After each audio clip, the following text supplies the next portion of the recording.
आ आ आई. Yes. ब ब बदक. क क कणीदार. ख ख खमंग. ग ग कोकण तू.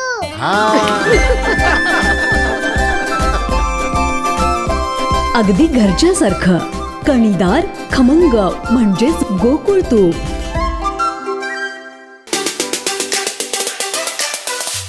हिवाळी अधिवेशनमध्ये आमदार वैभव नाईक यांनी महत्त्वाचे 2 मुद्दे आहेत ते मांडलेले होते. त्यात एक पहिला महत्त्वाचा मुद्दा होता ती अनधिकृत पर्सनेट जी मासेमारी आहे, त्यामुळे पारंपरिक मच्छीमार आहेत यांना कुठेतरी त्याचा त्रास सहन करावा लागतो आहे. आपल्यासोबत थेट नागपूरहून आता आमदार वैभव नाईक साहेब आहेत. आपण त्यांच्याकडून अधिक माहिती जाणून घेऊयात. नमस्कार. आपण हा मुद्दा उपस्थित केला होता पर्सनेट धारकांचा, तर काय सांगाल यावर अधिक?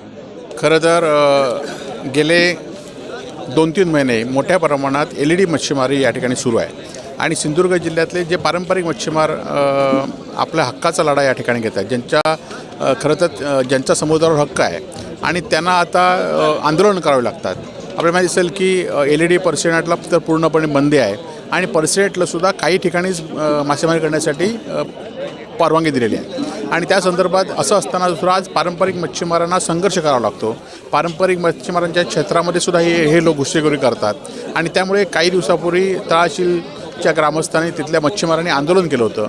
त्या आंदोलनाला त्या आंदोलनाकारणच गुन्हे नोंद करण्यात आलेत आणि त्या संदर्भात आम्ही विधानसभेमध्ये हा विषय मांडला आणि अध्यक्षांनी सुद्धा, कारण अध्यक्षांना माहिती आहे की आम्ही गेले अनेक अधिवेशनामध्ये प्रत्येक अधिवेशनामध्ये या संदर्भात आवाज उठवत असतो आणि त्यामुळे अध्यक्षांनी सुद्धा याला स्पष्ट निर्देश दिले आणि त्यानंतर मी माननीय मत्स्यमंत्री सुधीर मुनगंटीवारांना सुद्धा भेटलो आणि त्यांनीसुद्धा या संदर्भात या पुढच्या काळामध्ये पर्सेनेटला परवानगी देणार नाही आणि त्याचबरोबर त्यांच्यावर कठोर कारवाई करू असं या ठिकाणी आदेश दिले आहेत. निश्चितच पर्सनेटला परवानगी देण्यात आणि कठोर कारवाईचे आदेश दिलेले आहेत. दुसरा एक मुद्दा उपस्थित करण्यात आलेला होता, तो वाळू लिलावासंदर्भात मुद्दा होता साहेब, तर याबाबत आपण काय सांगू? खरं तर शासनाने वाळू धोरण गेल्या वर्षी जाहीर केलं. त्याआधीसुद्धा हातपाटीवरून जी वाळू काढतात त्यांच्यासाठी आम्ही 1200 रुपये, म्हणजे जो 3,500-4,000 रुपये दर होता तो आम्ही 1200 रुपयांपर्यंत कमी करून घेतला होता आमच्या उद्धवजी ठाकरे मुख्यमंत्री असताना.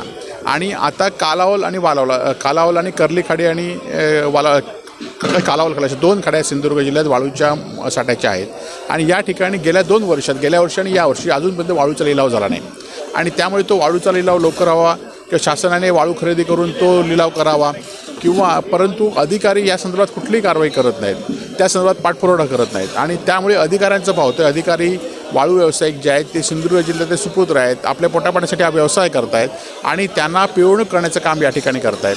एखादी गाडी पकडली 3-3 लाख रुपये दंड करतात आणि एखाद्या अधिकाऱ्यांनी 2-2 लाख रुपये देऊन गाडी सुटल्याचे पुरावे आमच्याकडे आहेत आणि त्यामुळे लवकरात लवकर वाळूसाठी साठा झाला पाहिजे यासाठी सुद्धा आम्ही आवाज उठवला आणि त्यासाठी सुद्धा माननीय राधाकृष्ण विखे पाटील यांनी लवकरात लवकर बैठक घेण्याचं सुद्धा मान्य केलेलं आहे. आरोग्याचा प्रश्न जो ऐरणीवर आहे सिंधुदुर्ग जिल्ह्यातील, याबाबत आपलं काय मत? खरं तर आरोग्याच्या ही तर खरं तर खेदाची गोष्ट आहे. जे आम्ही जिल्हा रुग्णालयाचं आम्ही शासकीय मेडिकल कॉलेज सुरू केलं. या मेडिकल कॉलेजमध्ये आज 5 कंत्राटी 25 डॉक्टर होते गेल्या 6 महिन्यापूर्वी, वर्षभरापूर्वी. आज त्यातले सगळे राजीनामे देऊन गेले कारण त्यांना पगार मिळत नाही. तर हो, खाजगी मेडिकल कॉलेजमध्ये हे डीन उपस्थित असतात, हे मी जबाबदारीने सांगतोय आणि या डीनना हे कॉलेजचा बट्टाबोळ करायचा आहे आणि त्यासंदर्भात आवाज उठवला. आता रस्त्यावर सुद्धा आम्ही लवकरच संघर्ष करणार आहोत. आरोग्य विभागाचे सुद्धा खरं आम्ही आवाज उठवल्यानंतर आपल्याला माहिती की या जिल्ह्यातील 2 जे आमदार आहेत त्यांनी पण त्या ठिकाणी आम्ही गेल्यानंतर आरोग्यमंत्र्यांची मीटिंग घेतली आणि खरं तर ते सत्तेतले आमदार आहेत, त्यांनी खरं तर या संदर्भात पाठपुरावा जिल्ह्यातील आरोग्य कशी सुधारेल यासाठी प्रयत्न केले पाहिजेत, परंतु ते काही करत नाहीत. परंतु आम्ही आमच्या पद्धतीने ज्या ठिकाणी आवाज उठवेल त्या ठिकाणी आवाज उठवणार आहोत. निश्चितच या ठिकाणी महत्त्वाच्या मुद्द्यांवरती आमदार वैभव नाईक यांनी या विधिमंडळात आवाज उठवलेला आहे. निश्चितच वाळू लिलाव असेल, पर्सनेट मच्छीमारी असेल आणि आरोग्याचा प्रश्न असेल, यावर निश्चितच विचार केला जाईल. कोकणसाद लाईव्हसाठी दीपेश परब, नागपूर.